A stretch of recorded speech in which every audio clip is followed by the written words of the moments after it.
मुंबई पालिका जिंकण्याचा भाजपचा निर्धार आहे। देशाचा आर्थिक केंद्रबिंदू ताब्यात घेण्याचा भाजपचा प्रयत्न।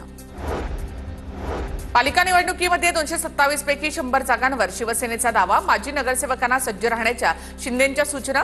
शिवसेनेकडून 70 ते 75 संभाव्य उमेदवारांची तयारी, सूत्रांची माहिती।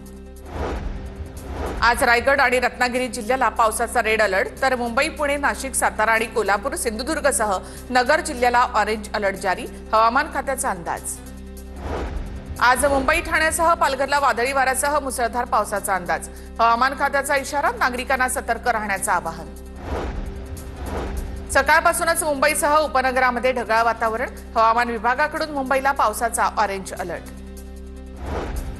सिंधुदुर्गमध्ये पावसाचा जोर अजूनही कायम, वैभववाडी तालुक्यामध्ये 92 मिलीमीटर पावसाची नोंद, करूळ घाटामध्ये ठिकठिकाणी दरड कोसळण्याचे सत्र सुरू। सिंधुदुर्गाच्या कणकवली, मालवण, कुडाळ तालुक्यात पावसाची हजेरी, नदी नाले प्रवाहित, जिल्ह्यामध्ये ऑरेंज अलर्ट जारी।